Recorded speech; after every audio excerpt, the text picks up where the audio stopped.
Now, on one final issue, Mr. President, seeing my friend from Florida about to take the floor, I'd like to yield to him for a moment. But before I do, I want to recognize his outstanding efforts in securing additional funding in the appropriations bill for NASA. NASA had actually been targeted for certain cuts by the Trump administration in their budget. They would have nixed the program to send a mission to Europa, a moon of Jupiter.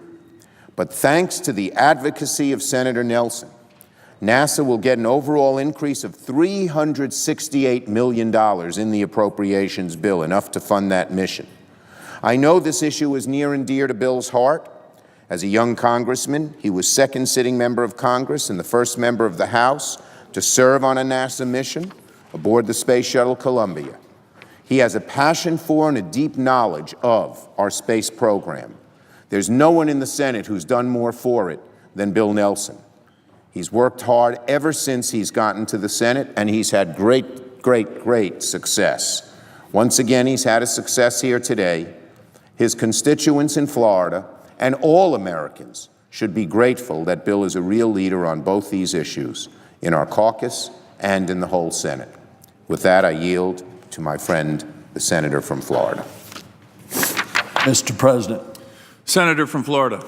Mr. President, of course, many thanks to the leader for his kind remarks, but also since the final bill was negotiated by the Big Four, the two leaders in the Senate and the two leaders in the House, and it wasn't going to happen this way unless the leaders all agreed. So my thanks, my profound thanks, on behalf of the explorers and the adventurers of the United States, the can-do little agency, NASA, that is now on the way to Mars. On behalf of all of that NASA family, I want to thank the leaders and especially the Democratic leader, and thanks personally for his very kind comments. Now, I want to say that we have approached the NASA bill in a bipartisan way. As a matter of fact, I give great credit to both the chairs and the ranking members in the House Science Committee, as well as the subcommittee in appropriations in the House that handles NASA appropriations. All of those leaders were absolutely key. And of course, the same thing is true here in the Senate. I have the privilege of sharing the leadership as the ranking member with our chairman, John Thune, of the Commerce Committee. It was the subcommittee of which that subcommittee chairman and ranking member, as well as the subcommittee in the Appropriations Committee, the chairman and the ranking, who we will hear from momentarily. And all of them, I am very grateful. And what it says is that NASA, America's civilian space program, should not be a partisan subject. What it says is that the leaders of NASA should not be partisans. As a matter of fact, they should even be more than bipartisans. They should be nonpartisans. And that has been the tradition of NASA. So like the Secretary of Defense, you consider that appointment a nonpartisan, so too we consider the administrator of NASA a nonpartisan. I think in this interim with the acting administrator of NASA that they're conducting themselves in a very significant way, keeping all of the advancements that they have done now to be accelerated with this appropriations bill. I want to congratulate the whole NASA team. And it has been my argument to the Vice President and to the President that in the selection of the next leader of NASA, that they need to, again, do it in a nonpartisan way so that we can keep us going for this human mission that is going to the planet Mars in the decade of the 2030s. Now, with the increase in NASA funding, we now stand on the precipice of a new golden age of exploration and discovery. In March of this year, several of us were at the White House when the president signed the NASA authorization bill. And what we had worked on for the better part of 2 years keeps NASA on a steady course with a balanced and ambitious mix of science, technology, and exploration initiatives. And let's don't forget that the first A in NASA is aeronautics. It keeps all of that moving forward. So this additional $368 million of funding for NASA gives that little agency the ability to build off of the momentum that is already there.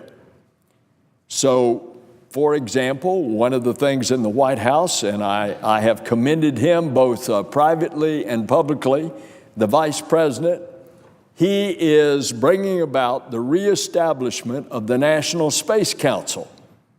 I shared with him that all of us look forward to working with him and the council to develop and carry out the ambitious civil, commercial, and national security space agenda for this country. So the $19.65 billion appropriation for NASA, coupled with the NASA authorization bill that we already passed a month or two ago, demonstrates our firm commitment to one day putting humans on Mars and permanently expanding our civilization out into the cosmos. We will soon have a regular cadence of missions that are launching to deep space using the Space Launch System, the largest rocket ever, a third more powerful than the Saturn V rocket that took us to the moon, its spacecraft, Orion, and other systems that will be assembled and launched, and a lot of that being done at Florida's Space Coast. The first rockets and spacecraft that will start the journey are being assembled right now at various sites across the country. And right now, the Space Launch System, the SLS rocket, the Orion spacecraft that sits on top of it, and the launch infrastructure at Cape Canaveral, or more specifically, the Kennedy Space Center, are all in the most challenging stage of their development. These complex systems are all very intertwined, and it's vital that we make sure that NASA has the funding flexibility it needs to address issues as they come up so they can bring about these systems together for the launch in early 2019 of the largest rocket ever. We've asked NASA to look for new ways to expand commercial space activities in Earth orbit, and we're providing NASA the tools and direction it needs to expand our commercial space activity. And so we're right on a track to begin launching astronauts to the International Space Station on American rockets, commercially made, and that's going to start next year. People don't realize they thought the space shuttle was being shut down in 2011. They thought that was the end of the space program. No. All of this has been developed aside from the robotic missions that have been gee whiz, the rovers on Mars, all the pictures of the cosmos, I mean, it's just unbelievable. Next year, we're going to launch the Hubble to replace the Hubble Space Telescope, which has peered back into the beginning of time. We are going to look back almost to the beginning of time with the James Webb Telescope. And all of this is strengthening a flourishing U.S. space industry, especially in the areas where NASA centers are located around the country. And what's happening at the Kennedy Space Center is it's being transformed into a commercial as well as government spaceport, into a busy civil, military, and commercial spaceport. So this appropriations budget allows us to continue all of this going on at the same time. We're going to put up gee whiz things like the Wide Field Infrared Survey Telescope and also additional Mars rovers.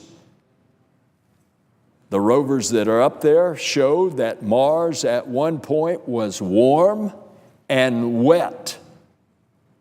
And we're going to find out, was there life there? And if it was it developed? And if it was it civilized?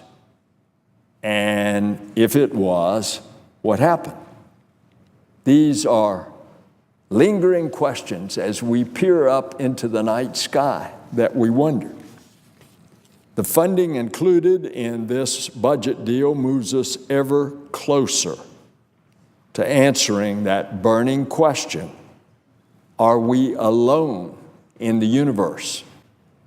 And this budget helps us better understand our own planet by funding NASA's Earth Science Program, as well as funding aeronautics and education programs for our youth. And so the investments that we as a country make in our space program pay immediate dividends in our quality of life right here on Earth. And, of course, the space program creates thousands and thousands and thousands of jobs for skilled workers to build the machines that help us explore the heavens, and jobs for the researchers to understand and interpret what we discover, and jobs for the engineers and the entrepreneurs to develop the new technologies. So these public investments also stimulate complementary investments of private capital and the thousands of jobs that follow from that. And those are companies that will partner with NASA. So again, I want to thank our colleagues in both the House and the Senate for their continued support of our space program in this time when we find ourselves far too divided in our politics. The exploration of space continues to be a powerful force that brings us together into our search as we explore the universe. Mr. President, I yield the floor.